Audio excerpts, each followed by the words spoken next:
Hey there, in today's video I am showing you a couple ways to begin making collage paper, painted collage paper. And I'm showing you on substrates that I typically use, which is our book paper, deli paper, and craft grocery bags. So those I almost always have just kind of sitting out and ready. And when I'm finished up doing a project, then I take that paint and I put it all over one of those things, or multiples, depending on how much leftover paint I have, make marks, do different things. And then I always have a big stack of collage papers that are painted. I use, obviously also unpainted collage papers, but it just depends on what I'm reaching for. Then I always have some of everything. So I wanted to show you the way I began doing that and what that process looks like, so that you can hopefully take some ideas and modify them for yourself, and whatever papers that you use,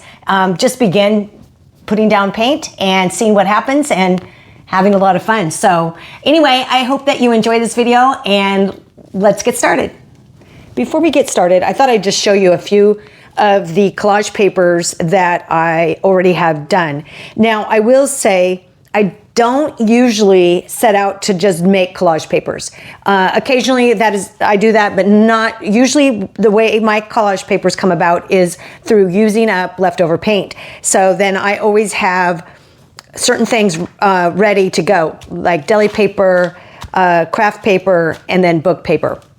So then when I'm done with my whatever I'm painting, then I go about just making marks on paper. Now, I will say, I know a lot of people use their jelly plate, and I do use that, but probably not as much. I'm not as deliberate or intentional with my collage papers. It's more like they're accidental. So anyway, I'm just going to show you, like, here's what I'm talking about. These are all pages that I just cleaned off my brush, okay? So that's one step. I clean off my paintbrush, and then I start making marks, and I keep it simple. These are just like tick marks on various papers. Now you can see that I use light on dark, dark on light. Usually there's some kind of background, but that's a really simple collage paper. I also just use very simple shapes. Sometimes I have a background that maybe I've made marks on the background while I'm watching a video or something. But then circles are super easy. I do a lot of circles. I do a lot of like squiggly marks. And that's it. That's kind of, those are my collage papers. So that I keep it really simple. And on the book paper, I always have a book paper ready to go. Now the craft paper, I think, looks really good with black. And so sometimes I will go through and intentionally put black down first so that it's ready to go when I have another color on top. Otherwise, I just, again, those same kind of block tick marks on craft I really like. Just very, very simple. Now, this one, obviously, I was using up my paint. I was using probably a burnt umber and maybe a raw sienna. And these are have a little bit more to them. But again, this was obviously all the same day. That just kind of gives you an example of what I do on craft bags that I bring home from the store. I just cut them apart. Now, this is deli paper, and I want to say this is like 10 by 12 or something like that. And here I am. I'm just cleaning off my paintbrush, 3 stripes down the side. I might come back with something like that and add some marks over the top, or I might just cut them into shapes as they are. This was obviously just used up my paint and then went over it. Again, here I am back to circles. It's just so easy to do. And I like the effect of that. Here's some more designs I like: X's, T, or a plus sign, and then the squiggle mark. Here I am. I'm just used up my paint again and then added in some extra marks.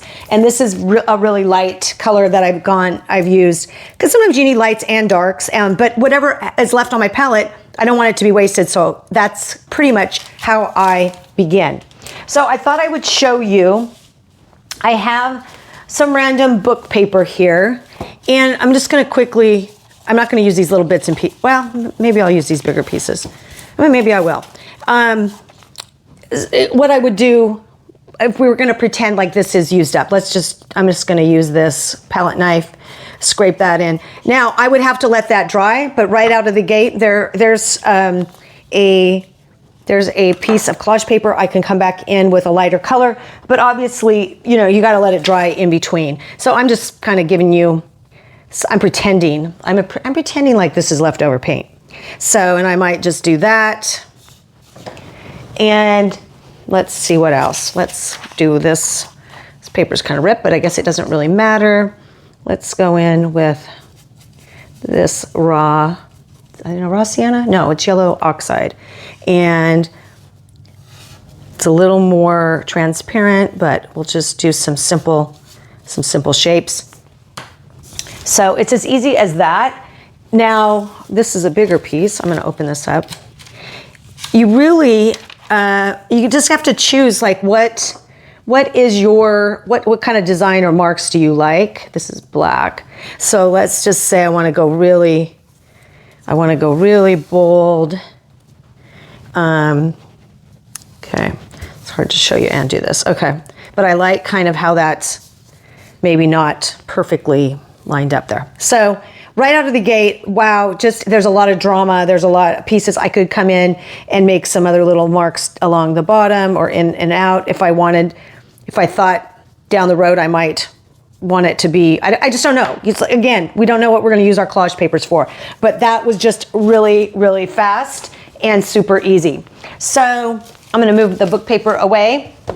Let's bring in a few pieces of deli paper, and let's do one at a time. I'm going to bring a big color shaper. I like to get something down. Let's use this Payne's Gray here. And then I have a nice background. That isn't wanting to come very much. Let's see. I guess I'll use all of that Payne's Gray just to kind of show you. And it's not wanting to spread there the way I thought it was going to do. I was trying to cover this whole page. That didn't really work, did it? Let's use some of this black then, because I was just trying to get a dark background and show you. Then what I would do is come in with a lighter color and make some designs on it. I'm gonna fill this in. Now, mind you, I have not on any of these, I have not gessoed any of it. So that would be another thing to consider because here's the thing, I'm usually like grabbing the deli sheet and using up my paint as quick as can be. I'm not being as intentional like I am right now. So the tick marks that I make, I literally like use whatever brush I'm using and make them like this. Just depending on the brush you have, you're gonna get a different look, and this is not holding straight. Let me show you. Let's say I'm using this brush with the flat tip on the tip. So that's another thing to consider. What kind of look are you going for? Okay, so that gives you the tick marks, or I don't like them to all look the same. So sometimes it might be I do them backwards. I want variation in what I'm making. So there you go. So that's just some different, those are super easy and ones that anybody can make. You don't have to really overthink it. So I have cut up a garbage sack. Garbage. I always call them garbage sacks. I guess because, well, we don't use them for our garbage, so I don't know why I call them garbage sacks. They're grocery bags. I have one here. Let me see if I can get it in the camera. There you go. And I've already put black paint on it because I wanted to show you guys like how dramatic it looks. And then let's make some marks with this white. I have a little bit of Payne's Gray on there, but it doesn't really matter. Actually, let's put a little yellow in it because I'm a big fan of color mixing. And just your simple tick marks on black on craft becomes this really cool collage paper. It almost becomes its own self. So whatever colors that you're really drawn to and whatever shapes, that's what you need to, figure out and then do more of that. So it could be circles, which I also love. It could be squares, you know, it could be whatever your shape is. But look how fast that was, and look how cool that becomes. So let me grab one more, this other one here, and just show you. Okay, let's just do a couple stripes of, let's add, this had some green in it, but that's okay. The yellow oxide. So it just goes on, you can just, you know, I'm just using up my paint. So it's cool. It's a good use of it. And then I can decide later what I want to do with it. But you can also, you know, make this just the project. This is what I'm doing today, is I'm just making collage papers, which is what a lot of people do when they're doing their jelly plate. So I just find that I make so many papers just by using up my paint that I don't actually have to intentionally make collage papers for the most part. Okay, so there you go. There's just some stripes. How easy is that? And you've used up your random paint or whatever it happens to be. If you took your color shaper, for example, and made a design,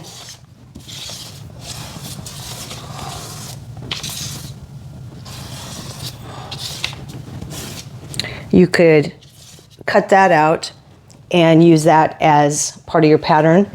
So there's just so many different things that you can do without even really thinking about it. And like this one's starting to get dry, I can come across and make some marks. And even if it's not fully dry, I can do things like this. So your different tools will give you different effects. And there's just a lot of fun things you can do. So I would highly recommend figuring out what papers you want to use, and then make some collage papers just, you know, on your own. But then also consider it when you're done with a project. Like, okay, so say I'm done with my project. This is what my palette looked like. Instead of just tossing all that paint, I would use every stitch of it, and I would then take every little bit and make a collage papers with it, because I'm not going to throw that out, because I like the idea of the randomness of what is left over and what that can do and how it can be incorporated into something else. So I hope that this gives you something to consider as you're making collage paper. This is just 3 different papers that I use the most. There is a myriad of other papers that I use for collage, but this is, when I'm painting and then using it, these are my 3 go-tos. So I hope that inspires you to consider using up your paint onto collage, or just in general, figuring out what shapes and patterns you like in your collage when you're making collage papers. So have fun, enjoy. Thanks for watching, and I will see you next time.